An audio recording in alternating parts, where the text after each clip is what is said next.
Today, we answer your questions. We're filling the show with solid, useful information. Welcome to the Property Preservation Insider Show. Last week, we uncovered homes left behind by tragedy. If you missed that one, you might want to go back on YouTube. It is a video filled with sad stories. So today, we decided to lighten the mood some and answer your questions. If you didn't get a question in, that's fine. You still have time. Leave your questions in the comments and we'll get right to them. Now, let me hand it over to the pros. Brian and Mary, whose question is first today? Good morning, everyone. Good morning. Happy Sunday. So we did decide to take this time because we do value comments, good, bad, and the ugly. And we wanted to make sure that we took the time to answer these questions and to show our appreciation for taking the time to ask them. And again, that's what this whole show is about. That's what this whole program is about. That is what the Skool site is about, is to build a community of hardworking, dependable people and to make everybody's life better as possible. This is a very daunting industry. There's a lot of good, bad, and uglies. I will be the first one to always admit I never know it all, and I am always learning every day. Been in the industry for 15 plus years. I have had a very fun time, and I wanted not only to share the funny stories, but to share my experiences that can also help the up-and-comers or the veteran maybe learn something new, and maybe I can learn something new. Maybe we can learn something new also in our journey together. So we do appreciate taking time out for any constructive comments and any constructive criticism. I have thick skin. We all have thick skin. So again, let's dive right into it, though. So we have a first question from our Facebook from Derek Evans. He says, I am new to the property preservation and really enjoy your content. Thank you very much. I boots on the ground, 2 full-time employees, 1 part-time. We have excavators, skid steers, dump trailers, and dump trucks. We've done a lot of big jobs. We're still trying to figure this out. Also doing small jobs, too. I love the episode talking about driving over an hour. I drove an hour to cut a yard to help out because another contractor failed. Ended up getting winterization, roof tarping, a resecure, small trash out, deck demo, and etc. all out of the same jobs. One of the things I'm struggling with is how to scale up to multiple crews. I have the work available, but trying to get it structured. Could you please cover some of the PPW setup and getting your own app, PPW app, then working, getting some sent over from the vendor, which your team members can access the app and training, so on and so forth. Do you design office persons to help review the web version as form of quality control? This part is really stumping me. Okay, let's dive into that one. So I want to make a point that this is exactly our industry as a whole. I drove over an hour to cut a yard to help out because the other contractor flaked out. Ended up getting a winterization, roof tarping, resecuring, small trash out, deck demo, all out of the same job. This is the importance of, there we go, pictures, and more pictures. This is the importance to handle the bid after the fact from a trusted company and have a great relationship and great content or contact with the company you're working for.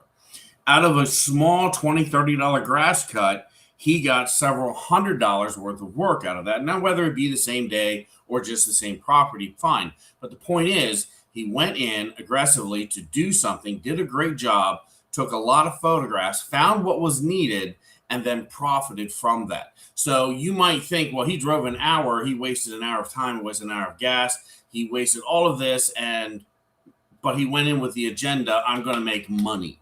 Money. I cannot tell you how many times I've been to a property and opened up a refrigerator that hasn't been opened in 3 years because nobody wants to. And instantaneously I get the bid. And these are the things that we need to recognize. And this is one part of the whole Skool program that we're developing in the training courses, is to know what to recognize, what the hot items are, and bid.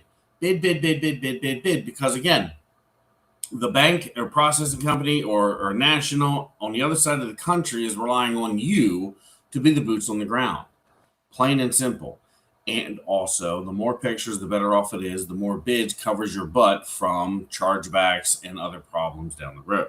So I wanted to bring that out, and that's the core of the industry. Going to a property and bidding everything you possibly can to make as much money as you can. I will say this, though. One thing you do need to realize, and this is very key, you say you have employees. Congratulations. In today's age, that's a rare thing to find. Trust me, it's a pain. But one thing that you talked about was expanding out into upscaling. So if you're trying to upscale into subcontractors, it is highly important to review your workman's compensation policy.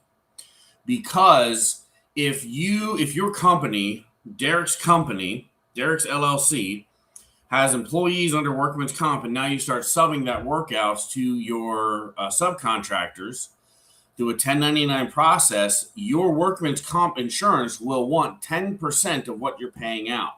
Because technically those people that you sub out to as independent contractors are a liability risk in your insurance company's eyes.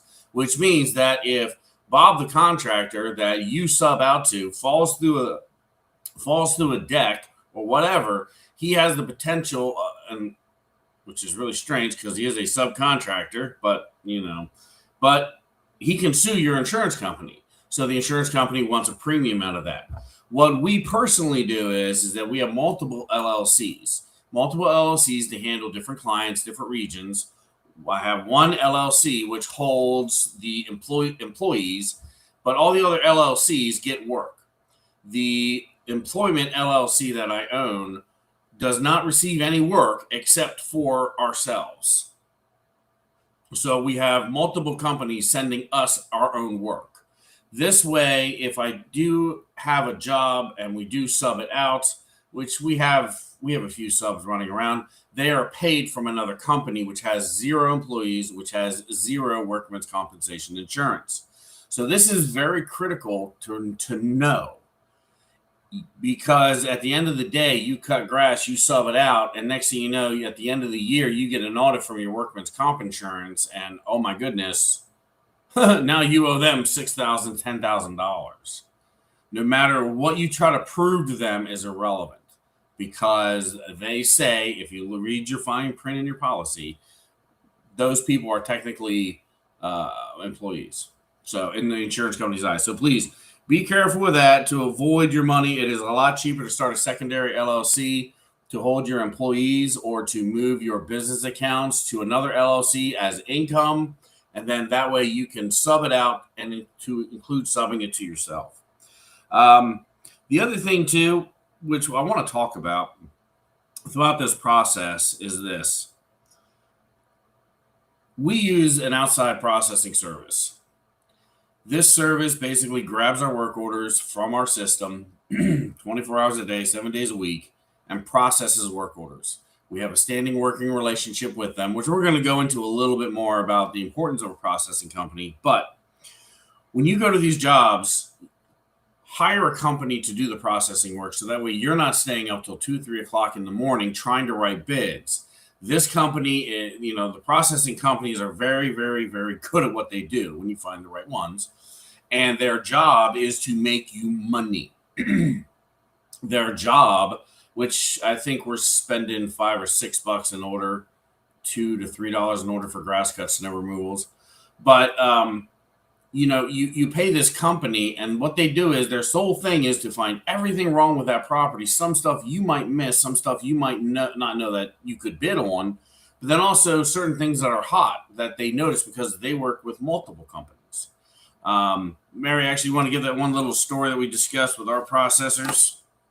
And by the way, good morning.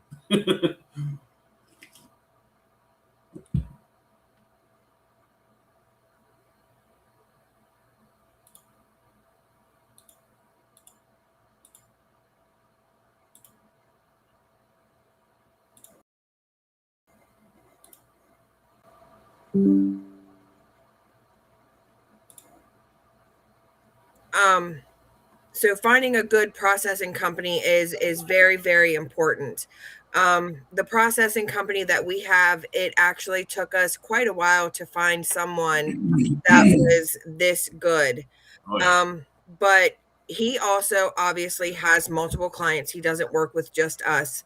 But he has clients all over the country. And he he messaged me one day and was like, "Hey, I just wanted to let you know my one contractor, I believe it was out in Ohio. Um, the company that he works for, they upped the bids for handrails. They're now paying 15 linear foot instead of 12. Do you want me to up your bids?" And I'm like, absolutely. Because having that extra set of eyes on the numbers with the way things go up and down and how multiple companies, everything's supposed to be standard across the board, but it is not. It depends on what company you work for.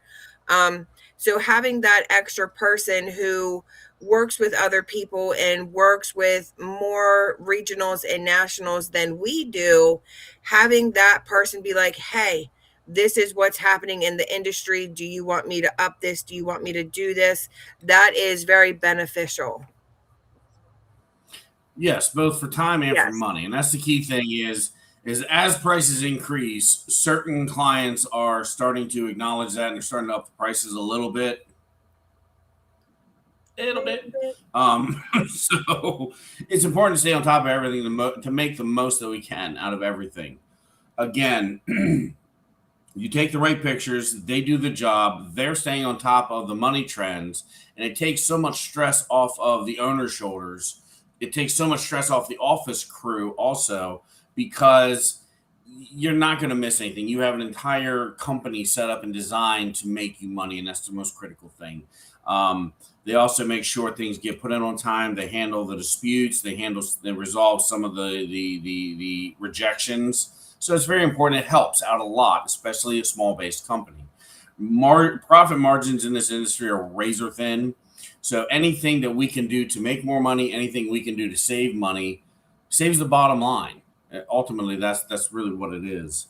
One other thing that Derek talked about was PPW. So I will say this, and then Mary will jump in on this because we actually did this for our multiple offices that we have.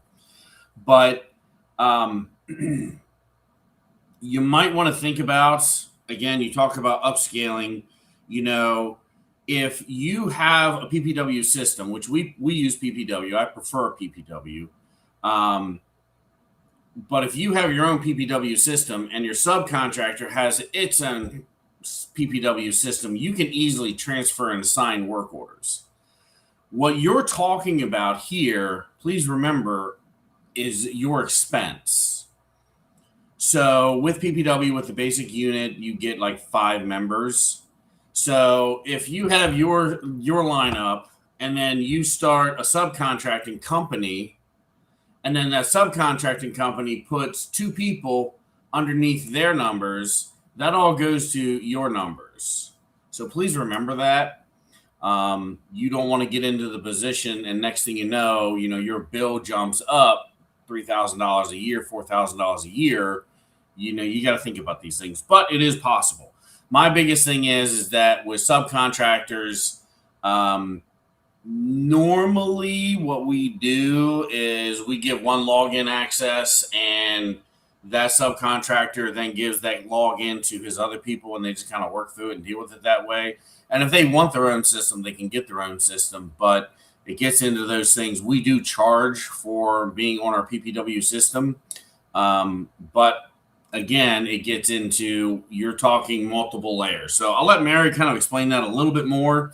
And again, if you always have questions and comments, PPW, reach out to them. They can help explain this because ultimately that's kind of what we did. Yes. So, as Brian said earlier, we do have multiple companies. We have our subcontracting companies, and then we have our employee-based company. First thing I do want to say is if you do have any questions, PPW support is amazing. I've never had any issues with them. You put in a ticket within 24 hours, they will get back to you and they will hop on a phone call with you and they'll walk down through it step by step with you and you will get it figured out. But what we do is we have one company, which is our subcontracting company, and that is where all of our orders flow in. So when you first get PPW, I believe it's the basic package, you get the 5 users. So with that, you set up your subcontracting companies. And then under those subcontracting companies, they in their system can add if they have subcontractors themselves. So we send everything to our subcontracting companies, and then our subcontracting company makes profiles for employees. The greatest thing about PPW is there are many settings. You can customize to each and every contractor of what you want them to see, what you don't want them to see, what they can and can't have access to. So it's a very versatile app. I've worked with PPW more so than Proven, and I've noticed that PPW has way more options of what you can and can't do with it. And you can get lost in those sub files. Trust me, I've been there. You can, especially they had to send a rescue team out to come pull me out of the sub. Especially if you're trying to do something that you've maybe only done once or twice. There's so many layers and multiple steps, and you can get confused. That's why call the support line. They definitely help. Yeah. And a lot of times, too, when you talk to them direct, come up with your game plan, write it down and say, I want to do this, I want to do this, I want to do this, I want to do this. Yeah.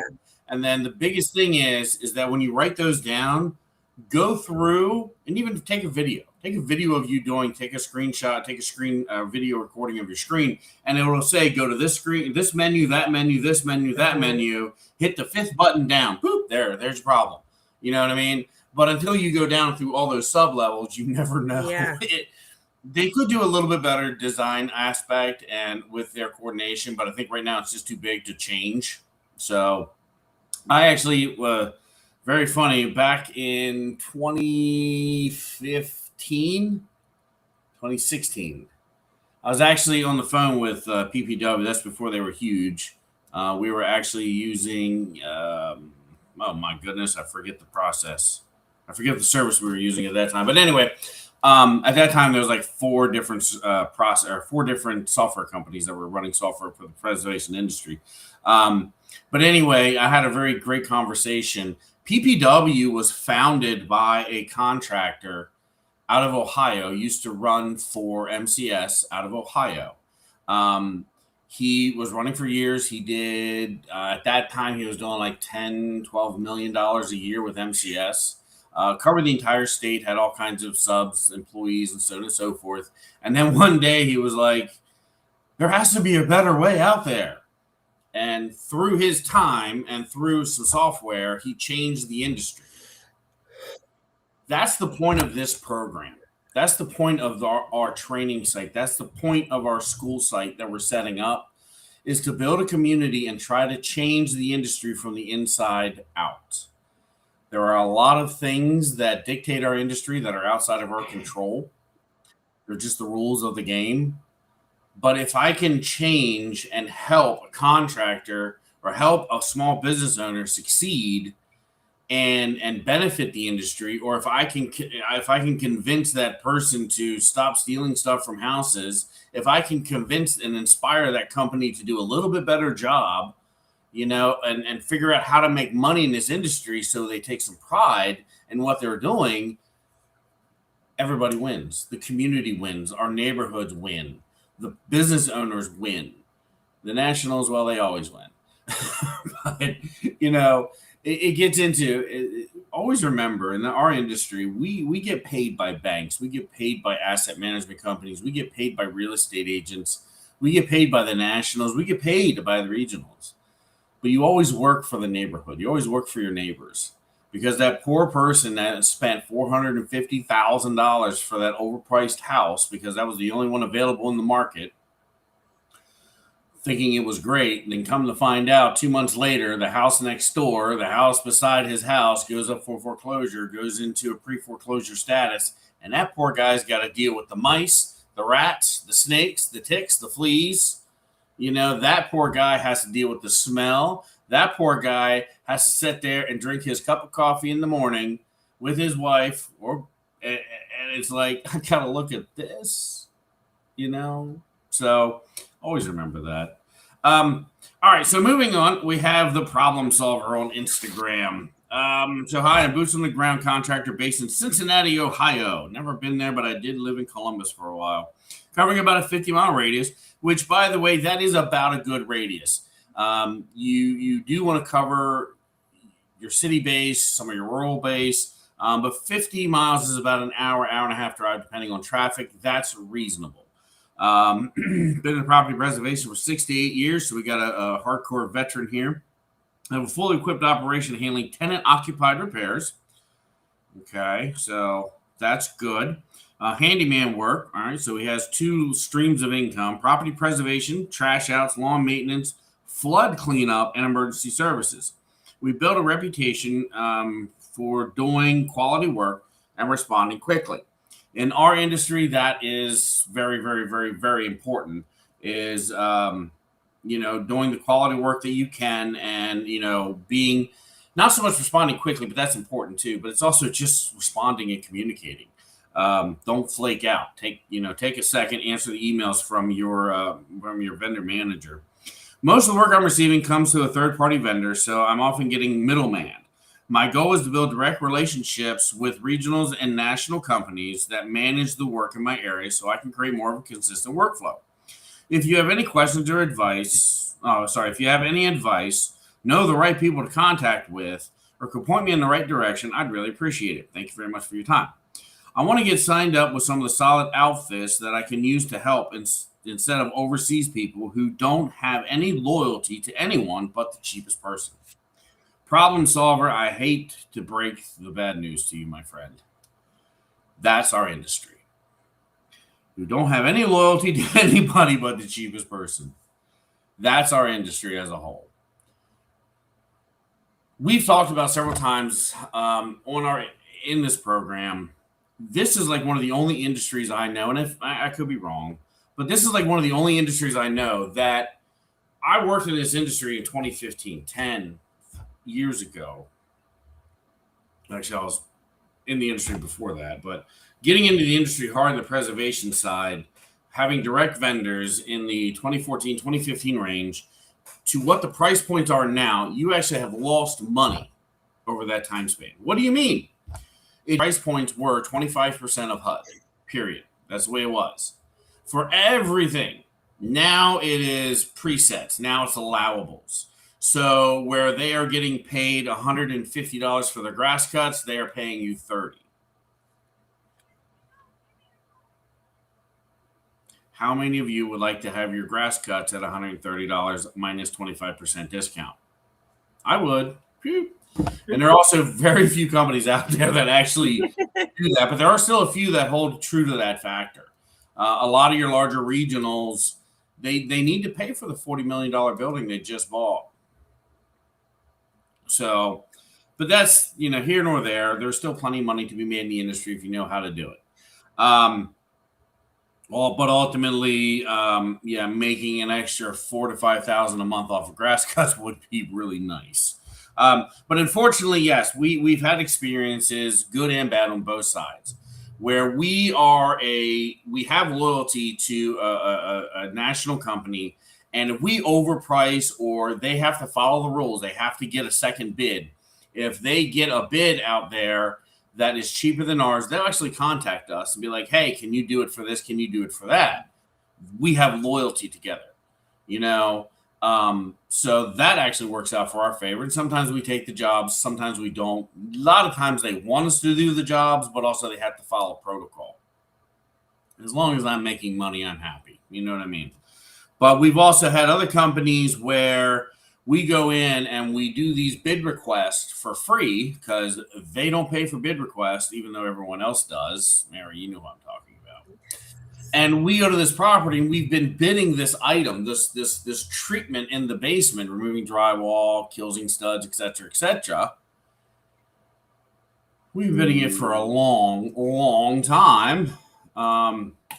And then literally it got into Mary. What did the vendor manager say?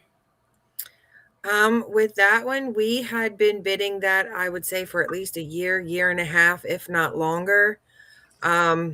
She sent an email, and I was actually on the phone with another client, and it took me 20 minutes, give or take, to get back to her. And by the time that I got back to her, she said that she was assigning it to another vendor because she needed to make sure that the job was given to someone reliable, trustworthy, and someone who communicated. Yep. And the funny part is, it took them a month and a half to get the job done. From It someone literally else. took that contractor 5-6 weeks to get the work done. Yeah. We would have been there in 2 days, got it knocked out and done. Because of that, we told the regionals, we're good. We told that Pacific National client, we're good. We're not going to do any pictures for you.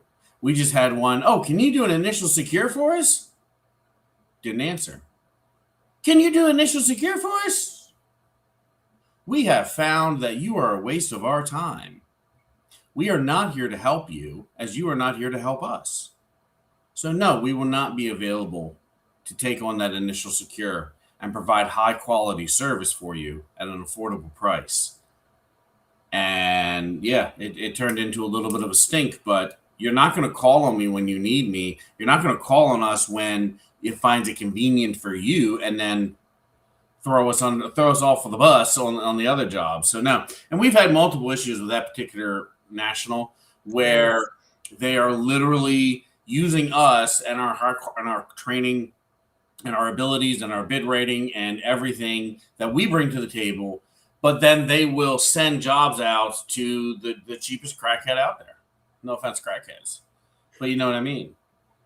They had one job, which we're going to jump off topic here, but they had one job where literally this guy shows up in a Cadillac Escalade to trim a tree, trim some shrubs, repair a fence. And the funny thing is that literally, the guy ripped out everything and then threw all the debris in the neighbor's dumpster. This is the quality you're paying for. But again, pick and choose your battles. So with this particular client, we're more than willing to just kind of like, we're good, you know. We do have a quick question. Looking at our chat. So keep doing the show. We appreciate that. Thank you very much. We are trying. We're keep pushing, and then again, support always helps. Listening, watching, downloading, liking, subscribing. We do appreciate all those things. It shows us that people are interested and caring about what we're saying. It gives us a drive to continue on through the mess of the information. But one of the questions we have is how do you pictures on trailer loads? Okay, so jump off topic, and then we'll get back to the problem solver. So basically with the photographs inside of PPW, we make a very specific line item that says load 1, trailer 1, whether it's a trailer or truck. We're not getting into that. But anyway, so you have before pictures of, and we will put some pictures up on that to answer this question. But basically we take before pictures of a trailer empty. This is in the before notion of the line item. So again, you have before, during, and afters. Now, those loads do not have anything to do with the trash out. The trash outs have their own before, during, and afters. This is very specifically a trailer, a truck, a trailer, whatever, dumpster. You take before pictures of it emptied, okay? You take multiple ones. Remember, one picture never does. Do you want to risk the $5,000 payment, the $2,000 payment, the $500 payment on one picture? Don't you think 4 would be better? Because you're standing there anyway. So anyway, we take a few shots of the trailer empty to show that it's empty. And we also have a whiteboard that comes up. You know, this is just a piece of paper, but, you know, load, forgive my one, but, you know, load 1. And then we will come through in the durings, and we will put up a piece of paper that says quarter. And we'll take pictures of that. And again, we're holding it in the picture so you can see that. And then we'll do a half load. There we go. And again, when we are taking pictures of the trailer showing a quarter load, a half load, we have the sign in our picture. And then again, it comes up into a 3/4 load. So during the photographing process of a trailer, again, it doesn't take long. We show the stages of the trailer being loaded: quarter, half, 3/4, 2 pictures each. Real simple, but we're showing the trailer growing, so that way they see the trailers they're filled.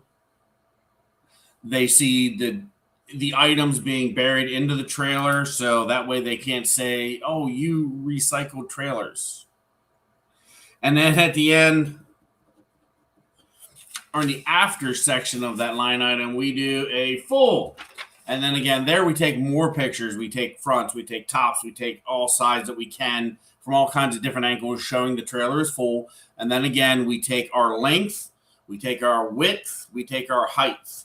Our trailers are built and designed because, again, when we do trash outs, remember, you're not really carrying a lot of load, ton and a half.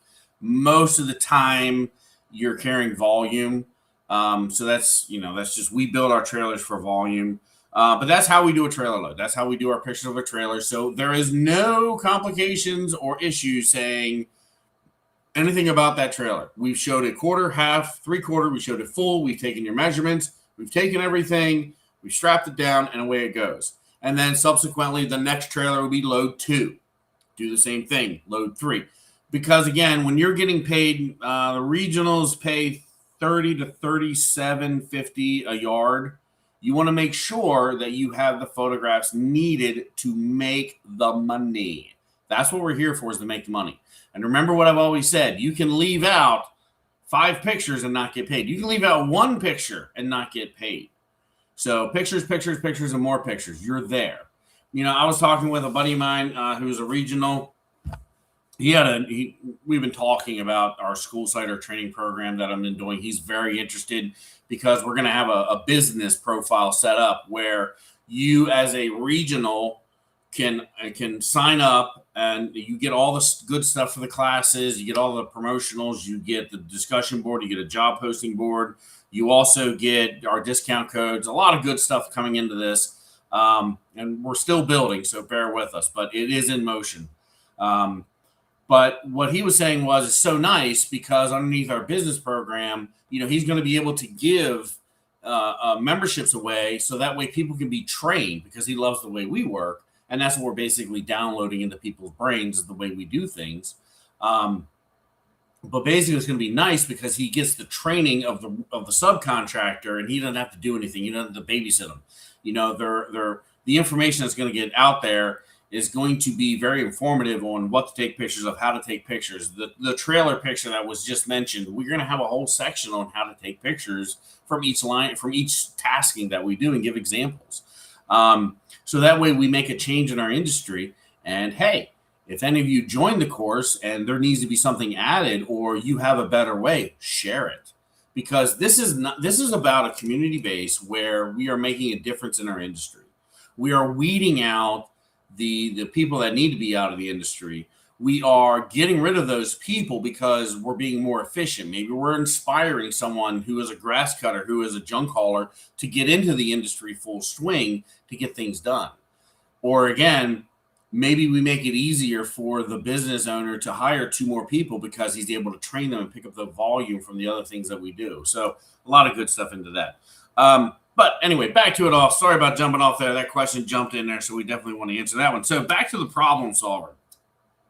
You do a lot of stuff. You got the tenant-occupied repairs, and I question, are you running that through a regional base? Because I noticed a lot of the regionals that are out there are trying to expand their portfolio, not only from property preservation, but they're moving into like one regional approached us because they picked up a drugstore, like Walgreens or Rite Aid style, and they picked up their contract for maintenance. Another one had a Dollar General or a Dollar Tree contract to handle their maintenance. I'm like, you guys are really stepping off your lineup. I mean, I've seen the people you hire. I've seen the people you put into preservation homes. You're going to put these guys inside of a commercial entity?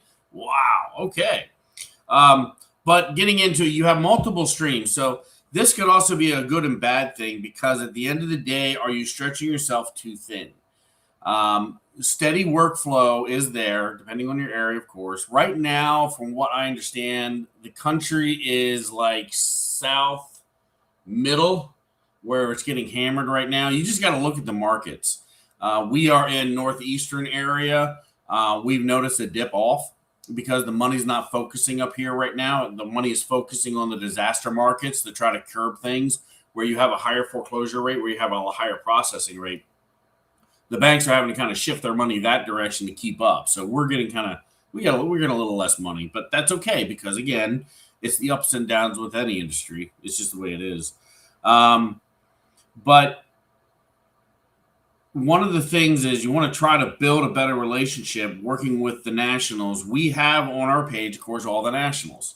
You need to find out what their criteria are as far as insurance goes, ABC numbers. Hopefully you have it. But sign up. And these people deal with this all the time. You have a potential of being an asset to the nationals. If that's your direction, sign up. And then next week, sign up again. Next week after that, sign up again. The next week after that, sign up again. The next week after that, sign up again. Next week after that, sign up again. I bug Mary all the time for that. So, but no, you have to sign up on a regular basis. You have to stay on the forefront. It shows eagerness. It shows hunger, and they do like that. Don't be annoying. Don't call them every 5 minutes asking, where's the work? Where's the work? Where's the work? They don't like that. But drop a phone call, drop an email. Hey, just checking how things are going, see if you need anything. The biggest thing that I've always found that works, we are in centralized Pennsylvania.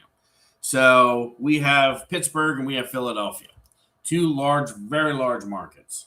So one of the ways that you get signed on with the companies is you ask, say, hey, where do you need help at, and can I help you? Well, yeah, I got this one property 3 hours away. And you're like, oh, 3 hours, man, that sucks. But it gets you in the door. So if you have to go run 3 hours twice a week to go start building your clients, that's what you have to do. Because trust me, once they see the work, once they see the photographs, once they see everything, you will get turned on. You will get put into different areas. You may not be a number one in a certain zone, but you might be a number two. You might be a number three. So the work will trickle down, and then eventually you'll get picked up. It's the way it always works. I've been doing this for a long time. I've signed up with nationals under multiple businesses, both ones I've owned and ones I didn't own. But that's what you do. If you sign up once and forget about it, you will be forgotten about, plain and simple. And always make sure, again, you're being professional. You're being on point. Don't get frustrated with them. Don't get nasty with them, because that doesn't do any good. But that's the biggest thing you need to deal with. The other thing you talked about, being middleman, negotiate. Everybody deserves to make money to a degree, but negotiate. So go to our website. You can download like all the national price points. Okay. And the same client that is giving you work, the middleman, is getting the work at those price points. So negotiate with them. Normally, if I do work with regionals, I know what they pay. I know what they're getting paid. We all know. It's not a secret. So yeah, sometimes I haggle with them. Sometimes I push the price up. Sometimes I leave it alone because it all works out right. You know what I mean? It depends on you. But negotiate your price. Third-tier companies on those regional aspects, especially the overseas, they're running like a 25 to 35% profit margin. And remember, too, that that's on some items. Like your grass cuts, nobody makes money on. Nobody makes money on. Nobody makes money on, except for the nationals. But again, on certain items, negotiate with them. Talk up your price. Get your thing set up. And again, if they can't be part of the solution, then they're part of the problem. Ditch them and move on. The one nice thing with regionals is that the niche they have is they pay faster. So where a national company will take 30 to 45 days to pay, these people will pay in like 15. So starting in and getting built up is a good thing with that. The other nice thing I do like about regionals is I do use them to find out who's in my area. I'll sign up with a regional and just see what vendors they have, and then I'll go to the nationals and sign up myself. It's a real simple, quick way to figure out who's running what and what's running who. But you made that comment, the loyal to the cheapest person. And unfortunately, that's the industry as a whole. You can't do anything about that. The nationals do prioritize the lower bids because this is the fun part, which most people don't know about. So they'll send a company out and they will get, the $5,000 bid line item. They'll get the pictures, they'll get the bids from Bob's construction company. And then they will send, they'll send out another company and they'll get another high bid because by HUD they're required to get a two bids on some of the larger items. Anything like over $5,000, I do believe. That might have changed though. But they're required to get two bids. So they'll get two bids out. And then with this particular company that Mary talked about, they will actually send emails out and sell that job out for cheaper. And we've experienced that so many times because, again, we do have multiple companies. And it is kind of funny where, like, we will pick up a regional bid from a national bid that we just wrote. A regional will send it to us and be like, hey, will you do this for $1,000? Yeah, okay. So, unfortunately, that's part of the business. You have to learn what companies to work for, what companies to bust your butt for, what companies you're like, I'm in the area anyway, so I might as well cut that grass. But like I say, that's the ins and outs of the game. The other big thing you talk about you want stable income. And again, I don't know you, so don't take any of this as personal because I don't know how you operate. What are you bidding? We were just talking about this before. When I do an initial secure, our target number is what, Mary?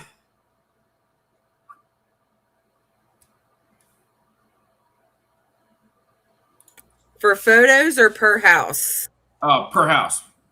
Per house is $20,000 to $25,000 per house. Exactly. If we're not making $25,000 off a house, I look at that and like, what? If I'm not making, now I'm not talking like one big job. I'm talking about the lifespan of that property. If I am not making $10,000 to $15,000 a year per property, because it takes about 2 to 3 years to get rid of one, I'm doing something wrong. We look, we see. Now, yes, you'll have those anomalies that are perfectly cleaned and the owner actually left and they wipe down the countertop and, man, I can't find nothing. But that don't happen often. Don't happen. That's right. That's right. You will get them every now and again, but it doesn't happen often. Yeah. So, but again, reliable work. Are you bidding? Your mold service. You can find mold service in all these properties. How about the refrigerators, window locks? How about, any kind of damage done, any kind of staining, any kind of plumbing issues, flooring issues. Yeah, flooring issues. Anyway, that's an insight. Trees, shrubs, grass cuts. Talk to the neighbors, find out what they're complaining about. Damp rids, anything. What are you bidding in these properties? And again, I have spent time and I focus in on so many items, and I'm going to share one of those items. So here is the freebie of the week. You ready? Get that in camera. Woohoo! See these little guys here? I've paid for vehicles with these little things. See that little guy? See that little thing? 27 cents. Get paid $10 to $15. It's good markup. How many hose caps did you put on this week? Because I guarantee you every house has 4. You're really lucky 8. How many did you put on this week? How many did you bid this week? You think about that for a minute. We buy these things by the case, 500, 600 at a time. I sell them out on every house. Every house gets hose caps. Why? Because when we go do that horrible $20 or $30 grass cut, we get a $60 hose cap job. I just made $100 to that property, and it took me minutes to do. And we're inside the house again. So now we're going to relook. We're going to revisit the refrigerator, the plumbing leak, the staining. We're going to revisit this. We're going to revisit that, take new pictures, and find out what's going on. We're going to find out if anything's stolen from a property. If something's stolen from a property, I'm making a phone call. We just did an initial secure And literally, we were there, did the initial secure. We came back 11 days later to do a small bid approval. And magically, there was like $2,000 or $3,000 log splitter. It's gone. Well, I want to report that. So I spent the time and I called my vendor manager up. We talked to their boss. We talked to their boss's boss. I sent photographs. And I said, look, I'm not accusing nobody of nothing. But 11 days ago, this was here. And this guy who lived here would have taken it if he really wanted it. But here's the clinker. Is that we padlock the garage door. And there's only one way to get that thing out of there. And that's through the big garage door. Who has keys? Who has lockbox code? And isn't it magic that the National sent out a grass cutter, and all of a sudden it's missing? Again, don't be that guy. Don't be that guy in question. We actually had an initial secure. Mary, you want to talk about that one? The box on the shelf. The box on the shelf? Yeah, the one initial secure. Supposedly we stole stuff we had to go deal with. Didn't happen too long ago. All right, I'll refresh your mind. So we went in and did an initial secure. The house was kind of, the house was vacant. Everything was laid around. The sad part is that there were a lot of guns just kind of laying all over the house. Oh, that one. Okay. And we literally, we took pictures of all the guns and serial numbers. Don't touch guns, people. Don't touch guns. Call the cops. Nope. Have your work order. Call the cops. Don't touch guns. Leave them alone. Don't put your hands on them. Don't nothing them. Take pictures of the serial number. Take pictures of the guns, where they're located at. And again, call your national at that stage. Do they want to pay for a meet and greet, or are we just taking pictures and leave? That is personal property. And also, if they go into your truck and you go skittling down the road, you know what happens? I'm going to go take them to the police. You know what happens? You get pulled over and then you get a felony. Don't be that guy. But anyway, moving on with the rest of the story. Mary, I'll let you finish that one out now that you remember it. Yeah, so our contractor did exactly that. He took photos, serial numbers, where they were laying, took photos. There was a gun safe, which was locked on the opposite side of the room when he took the photos. There's a lot of trash in this house and a bunch of debris, and there's not even a way to get over there. You got to climb a mountain to get there. But 12 days later, we get an email from our client and was like, hey, the homeowner came back and was taking stuff out of the house, and the gun safe was open, and he said 2 or 3 guns are missing. Did your contractor take anything? No, didn't touch it. We photographed all of our evidence. We made a bid, meet and greet, have the police come pick it up, because that's what we do for initial secures. And I emailed back, but I haven't heard anything back from it. We have a quick question here. What do you do if you find boxes of ammunition in a house when you're doing a clean out? Okay, so ammunition, oil, guns. By the way, if we find guns in a house, regardless whether it's trash out or not, gets turned in, period. Call the local police department, show them your work orders. They will take the property.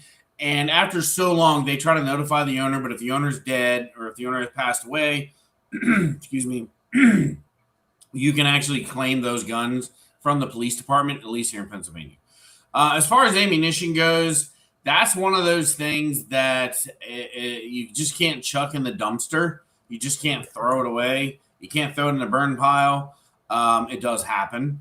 A lot of times what we do is, number one, if you trust the ammunition, you have a gun, hey, knock yourself out. But police departments, fire departments, 9 times out of 10, they will take those things and they know how to dispose of those things in a safe manner. We do collect some of them. And like I say, I got a bucket of them. And once a month, I'll take it out and take it down to the police station and they will dispose of that properly for me. Another thing, too, is gun stores. Sometimes they take that kind of stuff.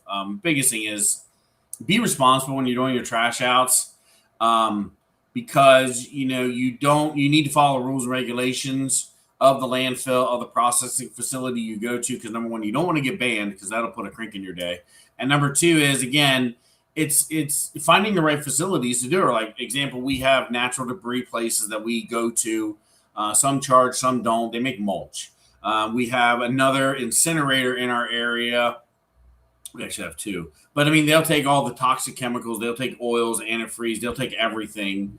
You know what I mean? Then there's also places like, you can go to your auto parts store. They'll take oil. They'll take antifreeze from you for free. Same thing with tires. That's another thing. You have to know how to get rid of the stuff. And also, have to know how to charge for the stuff. There's one facility around us here. They charge 27 cents a pound to get rid of TVs. I did that once. It cost me $600. Never again. I found a different place. So again, be respectful, be responsible, because, another big thing, you start dumping oil buckets or oil containers in your dump. And next thing you know, the dump finds that out because they've got everything on video. And, next thing you know, oh, by the way, you get a $10,000 bill for cleanup because you put a hazardous material inside of a landfill. That does happen, people. Trust me, it does. So, but again, moving on, you need to know where to dispose of the stuff. And that's one thing, too, that the course helps you with is the target words to look for to know where in your local areas to get rid of things. So that's another nice thing. But getting back to the gun safe, I talk about these things all the time, and that was the one time that it wasn't being used. It was a mistake on our part. But if we had this, you know what we would say? Yeah, okay, screw you. They think, okay, so why don't we go file a police report and I'll give you guys the video and we'll make the homeowners look like liars because we didn't touch nothing because it's all on video. But right now, yeah, so that's another driving point. Like I say, Amazon, best deal ever. Very basic, very simple.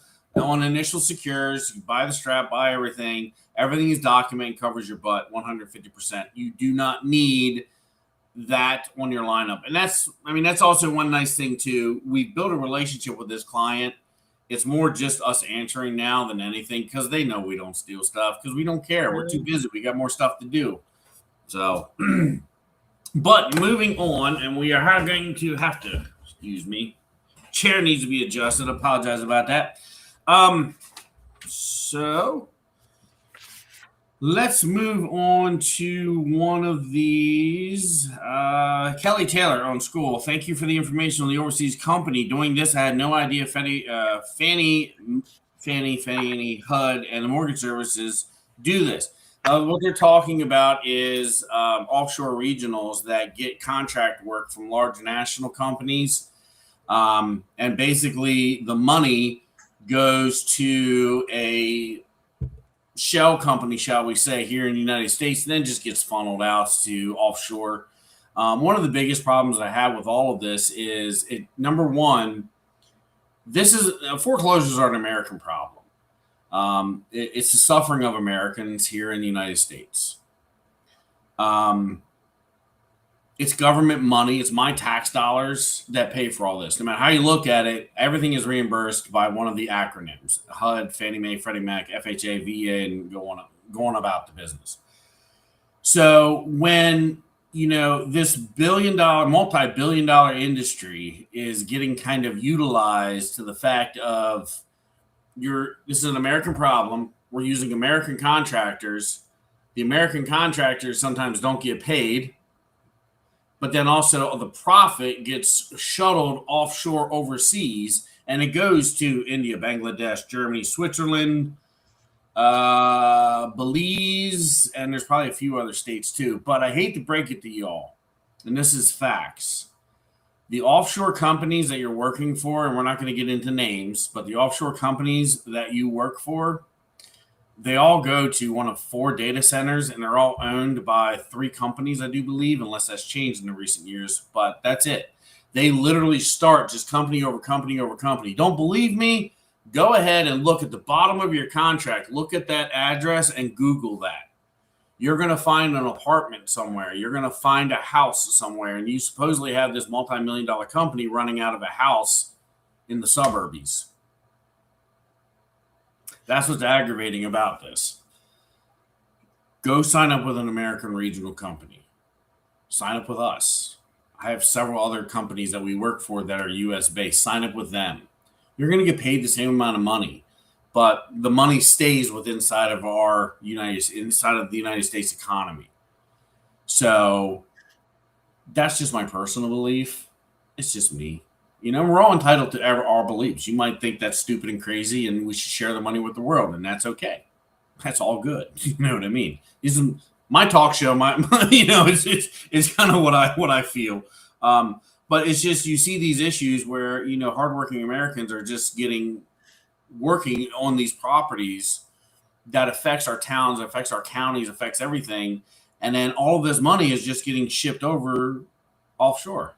It just bugs the heck out of me. It really does. Do I use regionals? No. Have I? Yeah, I have. But like you say, I try to stick with US based companies. But getting into it, another person says, partially right, most of the owners are stateside, but run through multiple LLCs for each processor. So basically what Norman was talking about is, yes, you have to have, they have a person here in the United States. They start an LLC, and then the back company offshore, the data centers, the processing centers, they pick it up through all of their people there. But ultimately, at the end of the day, what is here in the United States are shells. They are shell companies set up and designed, and then they burn through so much money. They burn through so many contractors. Then they stop, okay? And then they start up another company through another person, through the cousin's, uncle's, nephew's, brother, down in some other state, and then they start it over again. They just move the contracts around. So have you ever signed up with one regional, and all of a sudden now you get emails from 30 of them being like, oh, we heard from a friend of yours. Like, huh? Yeah. Who are you? They're all owned by the same three companies, just so you know.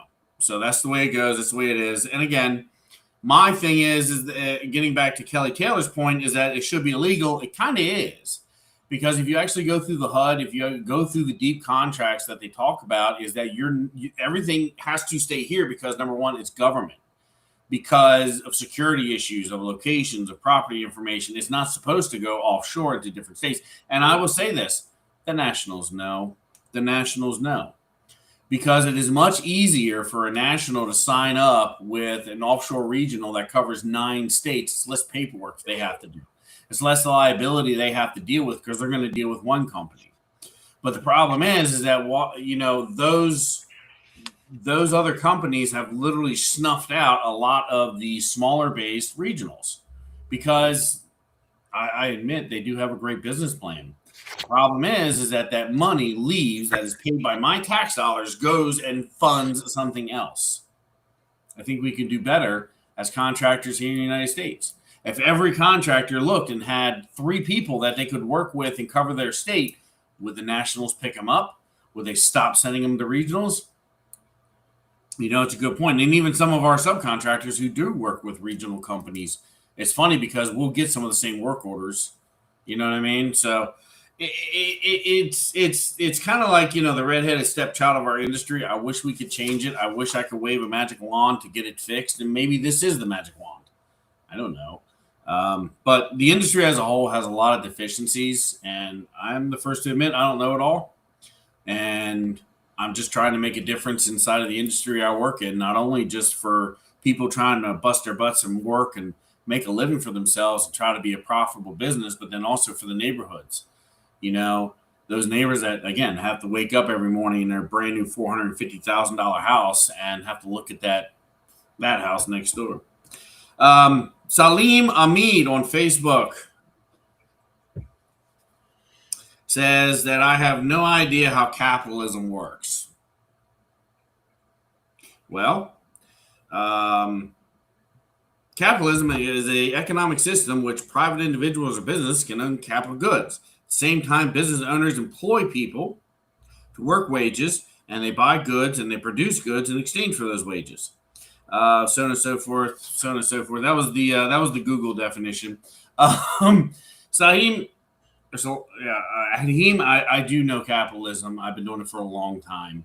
The whole principle of money leaving offshores is, why do the nationals contact the offshore companies when they know they're offshores? Why can't they give that work to an American-based company? period. So that American contractor is working in the state of Oklahoma. He is going to go pay his electric bill, which is in Oklahoma, which is then going to be paying, then he's going to go to the box store and pick up plywood, which was harvested in Nebraska, provided work for these people instead of 30% of our money getting shipped offshores, getting shipped out of the United States. So, Ahmed, if you're watching, I do know capitalism. I've been doing it a long time, buddy. So I've employed hundreds of people and moved millions of dollars through our economy. So, sorry, bud. Try again. But anyway, I had to throw that out there. So last one, I know we're running late, but the last one is from David James from our Skool site. I do believe he is a member. That's a powerful mission to build a community around honesty. Wanting to actually shift an industry rather than just operate within it takes real ambition. A genuine important thing to be fighting for is honesty. Workers getting scammed out of money they're rightfully earned is a serious problem, and building a community to protect that and educate people against that takes real integrity. David, thank you very much. All of us over here, we recognize the problem inside of our industry, and thank you for recognizing that. And hopefully, we're going to change the industry inside out. I'm not saying we're going to make it perfect. I wish I was. I wish I could. Again, I wish I had my magic wand, but I don't. But if I can touch a few people to make a neighborhood better, cool. If we can give some stories and create some entertainment and some laughs, great. If we show you a picture of a nasty, disgusting refrigerator rotten food makes you kind of cringe in the morning, haha, gotcha. And again, if we can do something, great. If we can make a change to something, even better. If we can improve someone's life and make an extra $10,000 a year, I'm happy. Send me a check. Send me a Christmas card.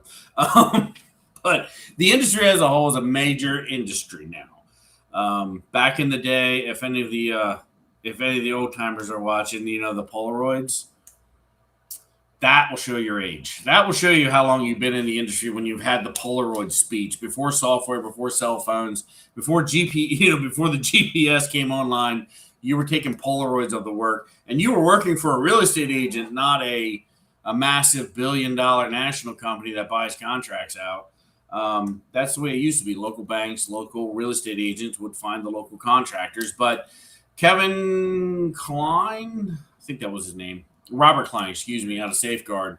I think he was like the real one that industrialized the property preservation industry, turned it into a conglomerate. Which is still okay. But again, certain circumstances like, keeping the people that steal from houses or robs houses or does the crappy work. We're going to have a program of that too one day, just the funny work. So, but just all the things we see in the industry, how people get away with it and still get paid. But, there is a lot of bad apples, and that's addressing several of the questions that we have. There's a lot of bad apples. I cannot tell you who to work for, who to not work for. Okay. But if we had a message board set up where people could give their objective opinions and discuss different companies that are good and bad, then maybe we all can go to those companies and go to work for them. Imagine this. Imagine if all the bad companies stopped getting work done. What would happen? Well, they would just, the banks would just take their contract to another company.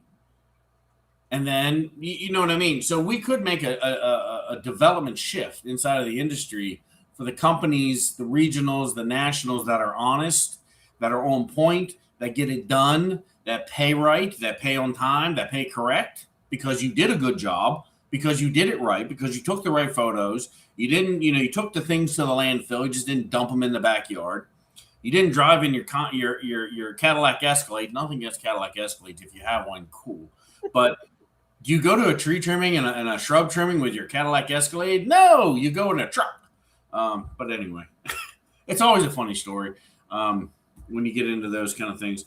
But like I say, that's the whole point of this, is to make a change, is to make a difference, is to create something to educate. And that's where we have a really great thing coming in with our Skool site, Skool. You can find us on there. The links will be up. But we're actually opening up some of our free classes tomorrow, I do believe, if I have that correct. And then we do have a paid course that is going to go very in depth.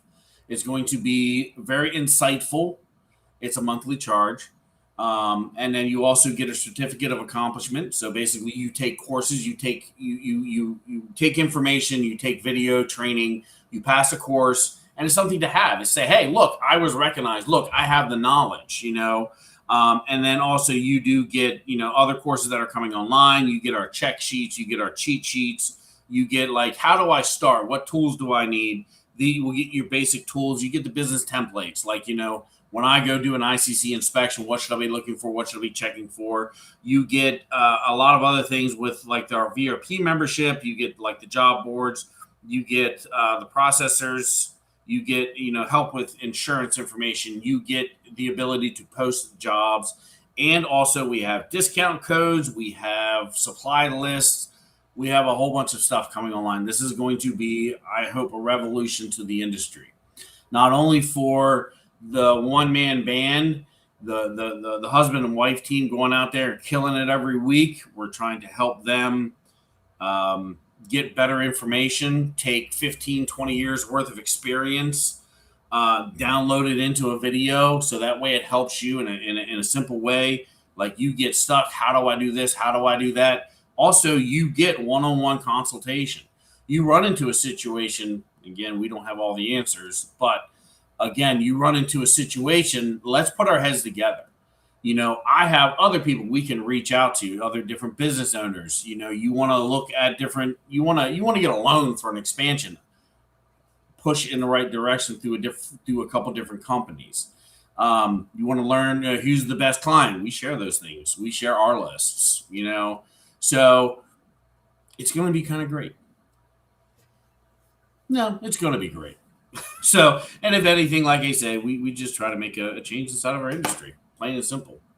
So, but with that, it is a little overrun. But like I say, we went through a lot of different things. We might do another one of these. So please, if you have any questions, comments, there's or thoughts, shoot them out to us.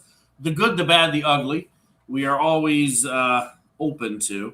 But one thing I did want to leave with, we had a comment. I just wanted to add that these people use Proven and PPW.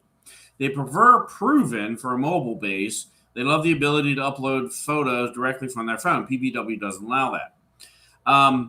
So we use PPW. Mary uses Proven. So Mary, what is good and bad with both of them? Let's get into that for our final wrap of the show. Well, we've kind of hit on this in previous episodes as well. I much prefer PPW. I have tried the mobile apps on both, and so have some of my contractors, and they do not. Proven is very sloppy, for lack of a better word. You can take pictures inside of the app in Proven, same as PPW. I'm not understanding that particular comment that they have to upload pictures from their phone. You take it in the app just like you do with PPW. I have noticed in Proven and stuff, like the line items are hard to make. They don't always stick. PPW is just much more versatile, and it's, my opinion, much more user friendly than Proven. Proven is a little all over the place. And again, that's kind of like, if I remember right, beyond building the Nationals, building the software, I think they're pretty much the only two companies out there. I don't know if Fieldcom was the software that we used way back in the day. They were expensive as can be. This is when let's see if I got one. This is when everything was digital cameras and stuff. You actually had to go through at night and then upload everything and then upload again. It was a pain. But when PPW came in, that was their big innovation, is that they brought everything to a phone. And that was their real big ticket to fame because everything was on a phone. Everything was there. You were able to do it.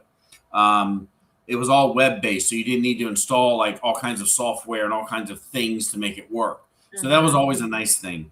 And again, the other nice part about PPW is that I kind of dig the idea. It was made by a guy in the field, doing the work. So he found a way to make it better. And PPW still has a long way to go. Like I say, I could give them a laundry list of things that they could improve upon and they could do. And hopefully one day they will. Or who knows? Tomorrow, someone watching this episode that can write code, write a program. There's a lot of people that need it. And who knows, you might be the next one we talk about on the show. But again, PPW proven it's preference based by all means. Not saying one is better than the other. One has different features than the other. This one has better features than that one. You know what I mean? But I think they're owned by the same company, aren't they? Yep, they are. Okay, so one of them is going to die off eventually, I bet.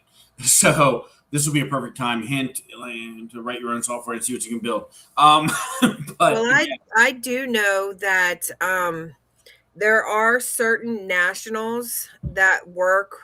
Some work with Proven and some work with PPW. Mm-hmm. One of my nationals is actually switching from Proven to PPW because so many people have complained about Proven. That's a good point. So again, like I say, it's preference based by all means. And if you got it, you love it, you're working it. But why have two? I do have that question. You use Proven and PPW. Are you using other accounts that are set up by the regionals or the nationals for you, or are you paying for both of these accounts? Speaking of that, one last, and I'm sorry, I got to talk about this. If you sign up with a regional, you sign up with a national, that's great. They're going to give you passwords and they're going to set you up. Get your own system. Why? Get your own system. Why? Get your own system. Why? All right. So I'm doing work and I decide not to do work for this company anymore. This company owns the account that I'm utilizing on PPW or Proven, whatever. They cut off access. You know what I don't have anymore? My photographs. You know what I don't have anymore? My invoicing. You know what I don't have anymore?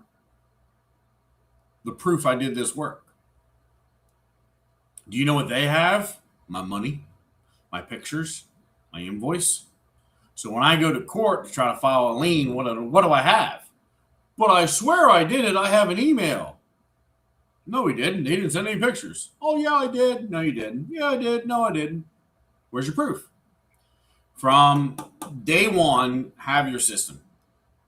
Go get a PPW system. Go get a Proven system, whichever you prefer, and have those work orders imported into your system. Why is that important? Because those companies have to keep your photographs for 10 years on record. Everything.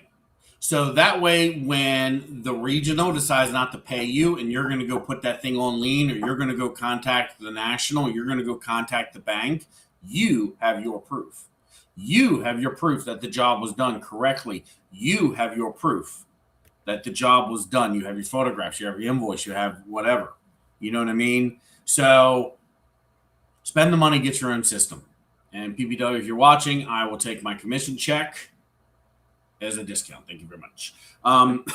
But again, have your own pictures, have your own stuff. Because again, it makes life a lot simpler, because the other nice part too is that you're not relying on somebody else. And again, if they cut you off, they could screw you out of thousands of dollars, and there's nothing you can do about it because you didn't save anything on your system. You know what I mean? Do you go through and download all your pictures from their system into a data file? Of course you don't, because we trust everyone. Get your own system. That's all I have to say with that. So on that note, we will wrap this up and get this done and move on to the next show. We still had a lot of questions that we didn't answer, and I apologize. We will work through these. We will get information out to you. But once again, we do appreciate every single person here watching, spending your Sunday mornings with us, drinking coffee, eating your donut, or maybe even out in the road getting a couple of grass cuts done this beautiful day. We do thank you for your time and the opportunity that you give us to hang out, to share information. And we like the activity. So please, if you like me, great. If you like Mary, awesome. If you hate me, that's okay. Hate Mary, now you got a problem.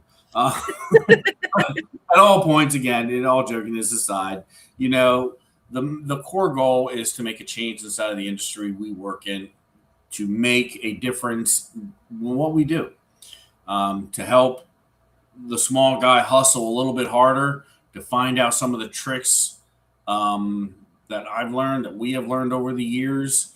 Try not to lose as much hair as I do, stressing out about stuff, whatever I can do to help, But again, just to build that community, to build that fun times. Because again, I love this industry. I hate it and I love it.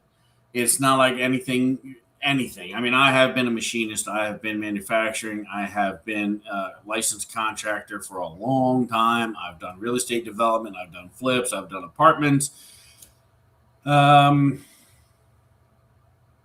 Radio disc jockey. I did a whole bunch of stuff in my lifetime. This is the coolest thing ever. Just to see what people leave behind, to see everything. It's enjoyable. There was one statement in here where it talks about a person was doing an initial secure. And thank you very much. We do appreciate and we do try to be entertaining a little bit and try to come up with some new stuff. And we always got new stuff. But there was a question in here where they were talking about they did an initial secure and they were like really creeped out when they got in because like the coffee cup was still sitting there and the plate was still sitting here. And it was like the guy just left for work. You know what I mean? The person just left for work. But it was only after the effect that they came through and they found out that the person had passed away. But it was like literally frozen moment in time in the way that person lived. So it is kind of creepy. It is kind of freaky. It is kind of fun. And by the way, pro tip of the day, do your research before you start your truck. By meaning of you get the initial secure order, find out who owns the property through different softwares. Find out, do your basic research. Are they locked up? Did they pass away? Did they move to a different state? Come up with that knowledge. And the biggest thing, again, if I can leave you with one thing, get it in camera. No. This is the greatest tool you'll have right here. What do I mean? Hi, my name is Brian. I'm a property preservation company working with different asset management companies, and we deal with foreclosure properties. The property next door, I have a work order for it. Can you tell me a little bit about it? What's going on? What's happening? Always make sure you've got your paperwork with you. We actually have badges. But, can you tell me anything about the house? What's going on? Do they live there? Oh, man, you will get the story upon story upon story. We had one lady's like, come on in, get yourself some sweet tea. You want some cookies? Oh, well, man, I got a job to do and I'm pressed. What's going on with the house? Well, yeah, so that's the biggest tool you have because, like I say, there's a fine line between property preservation and breaking and entering. Remember that. So on that, we shall wrap things up. Kind of get prepped and ready for the next show. So a lot of good stuff's coming up, a lot of good stuff. And please go to the Skool website. Check us out. Like I say, the links will be up here shortly, but check things out. We've got some really great things coming up. Our free classes are coming up today or tomorrow. Check those out. And that is a prelude to some of the stuff that we're going to be doing inside of our site. We want a very specific setup from start to finish. Every aspect of the preservation business is going to have an instructional video on it or instructions on it to help every single person out there. We want to connect the community together. We want to find the great contractors out there. And again, you pass certification, you pass the test, we get some communication going. We can open up territories to help build your portfolios also with the trusted clients that we have. We have regionals that we work with as a subcontractor. We have those people too that we will turn you on to once we kind of build the relationship. We need to make a change on the inside out, not from the outside in. Complaining about pricing is not going to help. Complaining about not getting paid enough is not going to help. That's too far. Well, then just don't accept it. But that is the point of our industry. This industry needs good, high-quality people that are hungry, that want to get it done and make the money. And let me tell you this, I'm going to be point blank and blunt. You can make millions of dollars in this industry. Millions of dollars. It all depends how you do it. So with that, Alan, take it away. Yes, thank you guys for joining us today. If you still have questions, you still have time to ask. Just leave them in our comments, please. Also, while you're there, give this video a like. It really helps us out with the YouTube algorithm. Also, subscribe to our channel for more videos like this every week. And we'd like to thank you guys for hanging in there with all the TikTok issues today. You can also go to our website, propertypresinsiders.com, for more information about the show, for more information about us, links to all our social media. You can use the QR code here for our Skool community. And down here at the bottom is our website. On the Skool and the Facebook group, we post pictures, notes, clips from the show. So until next week. Wait a minute, Alan. Hang on. We got an emergency question coming in from Jonathan. Do you like the Carolinas as a spot to start? Let's talk about that for a hot second. Great timing for the question, buddy. Surprisingly enough, we are actually exploring South Carolina for opening up a new office here within the next coming years. Carolina, where we are in Pennsylvania, foreclosures in Carolinas are actually on the rise. I'm not sure exactly where you're at, but foreclosures on the rise. One in every 1,800 houses here in Pennsylvania is pre-foreclosed or foreclosed. In South Carolina, which is what I know because I've done some research, it's one in every 1,700 houses is foreclosed on or pre-foreclosure. So the rates are spiking and going up. But remember, as I said in the show, different areas are getting hit right now underneath the great pricing reset, as I call it. We're not going to go through a big old foreclosure collapse like it was 2008. We're going through a price reset. And what that means is that some people can't sell their house. They're underwater, so they'll walk away. Near Charlotte. Charlotte's in North Carolina. Mm-hmm. Forgive me. But yeah, if you're talking Charlotte, North Carolina has 940,000 people in it. And again, that's always good. But please, by all means, there are plenty of websites out there. And actually, if you put a comment in, send us your email address to the show, I'll actually look some stuff up for you and give you some ideas and some words to look at. From what I do understand, that the Carolinas, Georgia area, and Tennessee dropped off the map for a little while.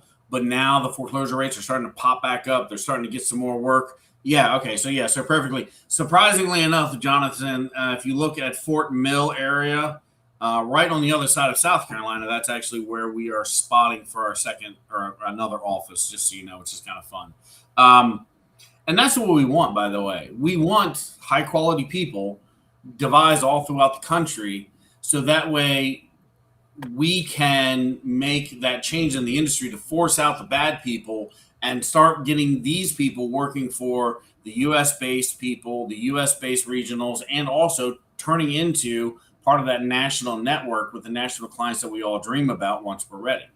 We'll be very close to you, Jonathan, in about a year from now. The Carolinas are picking up. Right now, everything is the Panhandle, Texas, Louisiana, going up. The Upper East is slowed down for a little bit, but they're picking back up. And please remember, people, the reason why your numbers were horrible at the beginning of the year, we kind of position in our phrasing, is this was the Great Preservation collapse of 26. This is when Doge came in. They found a whole bunch of fraud, a whole bunch of stuff inside of our industry because, trust me, it's there. So they got rid of the HUD director. They got rid of all of the bidding service that HUD had a company that basically does all the bidding and approvals and stuff. They got rid of all of them. They retrained them all. And that really wasn't even up and coming until May. I mean, we started seeing the uptick on the grass cuts in April, but May was really when we kind of started seeing. We dropped a little bit in June, and July is picking back up, at least for us in our areas. There are other areas throughout the country. They're just demolishing the numbers. They're up like 125 to 135% because that target market is getting hammered with overbuilding, price affecting, or they're overbuilding in certain areas. So it's dropping the prices hard. So again, you have foreclosures. And certain areas too, like those large companies are leaving. They're leaving fast and hard. So those 400, 500, 600 people, 1,000 people are losing their jobs. So that also affects us. Sounds like a plan, Jonathan. Like you say, we'll be neighbors shortly. So definitely contact me, because we can definitely start opening up different territories. And that's what we're getting into. You know, you may not be able to get a link into a national client, but I got them. One day you will. But my point is that wouldn't you rather work with a local U.S. company opposed to someone else, you know, to an offshore company that's going to rip you off, you know? And that's what I'm trying to change here. That's what we are trying to change here, change the industry as a whole. Work for Americans on American properties, buying American stuff, getting paid, and then recycling that stuff out to our local economies. Plain and simple. And again, if any of you think this is... HUD gets $44 billion a year, if I remember right, and this is a multi-billion-dollar industry. Here's a perfect case in point. This is a while ago. I have to keep adjusting my chair. I apologize. Grass cuts. HUD spent in 1 year $2.5 billion on grass cuts. $2.5 billion just on cutting grass, let alone the roof replacement, the roof tarping, and the trash out you did for $10,000. You know what I mean? Gobs of money in this industry. So let's all get together and let's cut out who we got to cut out. Let's cut out the tree trim and Escalade people. Let's cut out the hey buddies from Pakistan, and let's go make this industry rock again.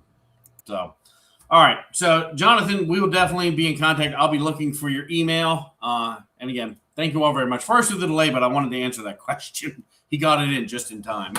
So, Alan, finish it up, please. We did have, and again, we apologize for the TikTok must hate us this week. We are constantly having problems with them. But we did have one question from, it looks like Rob Rue, where we're located, based out of. And we're based out of South Central Pennsylvania, but you guys cover what? We cover from the upper end of Maryland, centralized Maryland, your top 3 counties of Maryland, all the way up to Tioga County, basically. No, We don't. we go every now and again. We go there on favors, but There you go. we stop the county below that, Lycoming and Sullivan. Right. So we cover what, 15 counties? We've never done a count, I'll be honest with you. Well, you were in Delaware like a week ago or That's something. another favorite job. I got to go back there this week. That's another favorite 19, job. 20, 21. On a general basis, we cover around 20, 21 counties. That person's in New York, and they cover New York, West Virginia, and North Carolina. That's quite a drive there, guy. Yeah. I hope you're not going there for one grad. No, but there again, I'm assuming this is a U.S.-based regional or a U.S.-based company's got a couple buddies, found a couple friends, and that's cool. That's exactly right. And here we have Jonathan on our side. He works, maybe we should get these two together. Maybe we get some work going. So definitely get his information, Alan, off of TikTok, and please let's start communicating. And that's what this is about. That's what all this is about is generalized communication and expansion of growth, to get to know each other, to get to learn from each other. And as I said in the beginning of this, I don't know everything. I know a lot, but I don't know it all. So again, I'm always open to constructive criticism. I'm always open to having a relationship and building a relationship with those high quality American people, busting their butts, sweating it off every day, out there getting it done. Because what we need to do, like I say, is weed out the people that give us a bad name. I did an initial secure once, and we went back literally 15 days later, and someone stole the kitchen table. The kitchen table. They moved my sign-in sheet and put it on the cabinets. You know what I mean? Really? We've spoken so many times about this, where we go to a property, it's perfectly fine for 3 years, but all of a sudden some inspector comes in or some preservation contractor comes in, and next thing you know, the place is a mess. I take it personally, because these people are giving us a bad name. These people that do the horrible work give us a bad name, give the industry a bad name. And that's what, again, maybe that's what this is to try to fix. There is plenty of money to be made in this industry, plenty of money to go around. So let's keep it inside of our borders. Let's keep it inside of our states. Let's keep it in our pockets. You know what I mean? Let's make the nationals sweat a little bit. Let's up our prices a little bit. Let's all stand together. It's like, no, you guys are getting paid $120 for a grass cut. Why would I want to do it for $30? I want $50. Yeah. You know what I mean? It's not the greatest thing, but it's a movement in the right direction. What if we take power back from those people giving those? You know what I mean? Well, we did have one other thing from him. This is interesting.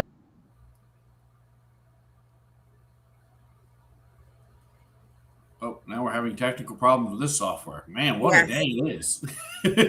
Well, I'm going to jump in there around and get this thing. Righteous preservation, that's terrible stealing is against commandments. And it is, because this is somebody's stuff. This is someone's grandfather. This is someone's father. This is someone's mother. You know what I mean? Yes, I understand. I'll give you another perfect case. There was a house that, there we go, Alan's in stereo. We had a house that we just went to, and it is completely filled to the brim, like crawling over stuff. You know what I mean? It is horrible. We go in because we have to like move locks around because the place is so packed. We're like, there are no other options. This is it. This is all you got. But the neighbor calls the owner. The owner's on the phone and be like, hey, what are you doing? I'm like, well, we're here for the bank, so forth. Go through the spiel. And they're like, this place isn't abandoned. I was like, ma'am, no one lives here. This is the mortgage. This is contract stuff. Well, I better not find anything stolen or broken. I'm like, man, we're not here interested in anything in this house. I got stuff to do today. And as I always tell people, nothing in that house is worth my contract with this company. So you're good. But again, I bring my camera out. There you go. I'm gonna put money in stocks on camera. I'm gonna start selling those. But anyway, it got into that, this lady's been dealing with her estate for over 5 years since her parents have passed away. The banks are tired of waiting. They want their money or they want the asset back. But it's like, nothing in that house belongs to you. I've been to houses where 5 years later, the guy comes back, settles up with the bank, and then takes the property back. There was one house we did, the people were gone for over a year. The national company sent a contractor, and that contractor sold the furnace, the water heater, the AC unit, and started stealing the carpet. Started stealing the carpet out of the houses. And the lady talks to us, and like, is this normal? We're like, no, man, it's not. You need to file a police report. It's not my problem. I'm out of here. You know what I mean? I didn't do anything wrong. But you need to file a police report and work on that. So yes, we shouldn't be stealing from these properties. Trash out comes. So anyway, Alan, sorry. Welcome back. I'm not sure. I'm not sure what happened there. Nothing likes us today. We're having a movement. See, that's what it is. See, the anti-preservation Bangladeshers, the offshores are against us now. They're hacking the accounts. So, but this is interesting, and actually, it might be a good thing for other people to realize that it just doesn't have to be you in the business. He says his brother-in-law does the work in North Carolina, and he has another relative that does the work in West Virginia. So it could be a whole family involvement in your business. And that's the beautiful part, because it's actually true, and that's one of the beautiful things is that, moving back into the school system, we have that training matrix. So if we can devise a setup, and we're setting that up, so you could start watching that class with a truck and a credit card, go buy everything you need, all the tools you need. We'll give you the breakdown of everything you need, everything specialized. You know what I mean? And now, please remember, I'm not a roofing contractor. I'm a general contractor. So we don't have specialized tools. Like, we're not a foundation repair company. We don't have specialized tools for, so understand that when I say that you can be very specific in this industry, or you can be very general in this industry. So it really depends what you need. But the biggest thing is you need to know where to go and how to get it done. Plain and simple. Mary hates me sometimes for all the people I tell her to go find for me. And she spent days on the phone calling people to try to find a concrete specialist that we need to go out there to do an estimate on a piece of property. And sometimes we never get that estimate. But we do get the bill from them. So, but that's what it is. That's the beautiful part about this industry is you can set up and devise yourself in certain areas. And then you're like, hey, I want to move to California. You could literally pick everything up, go to California, and literally within a week have work orders if you've already established the connections. I have a very dear friend of mine. I've worked with him for years and years and years. He's got people in Alaska. He's got people everywhere. He's got 175 contractors all over the United States doing different work. You know what I mean? So you can go anywhere. And again, it doesn't start there. I mean, if you get the fundamental basis, if you understand how the industry works and you find, and again, I'm not denying this is one of the purposes here, is to meet and to find the great contractors out there, the great people out there that want to earn a second living or want to earn a living, needs a second income, needs to make a couple bucks, cutting grass, whatever, but that want to start their own lives in a new industry. I can help you do that. Am I going to make money on it? Sure. Are you going to make money on it? I guarantee you. But that's what it's about, that we are able to assist and help contractors, companies in the field now, and also help the next grass cutter expand his business, to help the general contractor expand his business into the property preservation fields. But knowing also, again, the profit that we make stays here in the United States. The profit that we make stays in the United States. The profit that you make as an infield contractor stays in the United States. It's here. It's not funding something in Dubai. It's not funding something in Bangladesh. And again, if any of you doubt me or don't believe me, go to your contract and look at the bottom page. Jonathan, thank you very much. And it's a fun industry. Jonathan writes, I want to get out of the trucking industry. I've been loving the videos you guys been putting out.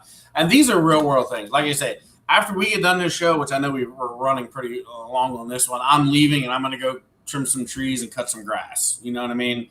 Monday morning, me and my crews, we're going to be going out. We're going to be doing a number of things. And Tuesday, we're heading over to Delaware to handle a favor job for one of our clients. You know what I mean? So I work the field just like anything else. I've been in the field a long, long time. And like I say, I don't know. I couldn't find anything else more exciting and fun to do. I mean, it's just me, but I love this job. I love this business. I truly do, because you get to break into houses legally. How cool is that? Come on. You know what I mean? One more thing. He did mention about he's having problems with lawn cuts, getting new cuts. And I guess he goes there and other vendors aren't doing the weed eating part and they want him to do it. You got three options. Number one, complain, bid it, don't do it, walk away. You lose the property. You go into it and you say, okay, this is going to take me a half hour to do. It's a half hour of your life. You can go do it for this price point to get it nice and clean. You set it up and you are going to impress that national client. Like, oh, whoa, that looks great. Look at the before and after. He's doing an amazing job. But the principle is, and I factor this with all things, is if you go to a property to cut grass and that's all you're focusing on, you're doing it wrong. What else are you going to find in that property? Are you going to make $20,000 because you're going to spend a half hour weeding the grass that crackhead Bob couldn't do? No offense to Bob. The crackheads couldn't do. You know what I mean? Because they didn't want to. The key thing with grass cuts is this. And I understand they're a pain and I understand they're cheap. Trust me, I gripe about it too myself. Is that once you do it right and once it's done right, trust me, the maintenance aspect on that is so much easier on the second round. You can just breeze right through the stuff. The other thing is this. If you have target areas that are growing ridiculously, weed killer. I know it's kind of like I got to buy another thing. Weed killer. Kill the certain areas where the grass is growing. Okay, it kills the rose bush. I don't think the bank is going to care. And I don't think the guy buying or the person buying the property in 2 years is going to care. You killed the rose bush. What I'm saying is if you can cut out some of those areas by weed eating, it makes life a lot simpler. I also tell all the neighbors, because they complain about the grass growing up under the fence, I just tell them, I said, just kill the grass along the fence. They will do it. It'll kill their side and our side. So it makes my life a lot easier too. So there's another simple tip. But there's tons of money in this industry if you know how to work hard and know how to make your money. If you know what to bid, how to get it done, and you have a network of support staff like us, like this program, like what we're trying to accomplish with our school site, You have a good processing service, which we can turn you on to. You have these wonderful things that you learn from us, and maybe you teach us a few things too. We're always open to learn. But this is what it's about: communication, giving information, getting your feedback, giving you our input. That's what it's about. And like you say, maybe at the end of the day, in 5 years, we can change the whole thing in a whole and make it better for everybody coming online. So we shall see. But if you guys have any more questions, please, you can DM us on TikTok. You can put them in the comments on YouTube, and we'll get back to that next week, or just write your response online. Remember, you can see our website down here, propertypresinsiders.com. We have everything there. And until next week, when we'll talk more about the property preservation industry, we will see you then. Thank you much. Have a great week. Thank you. Have a great day. Thank you so much for spending time with us. If you enjoyed this conversation, don't forget to follow us and share it with your friends. Got questions? Go to our website, propertypresinsiders.com. We'd love to hear from you.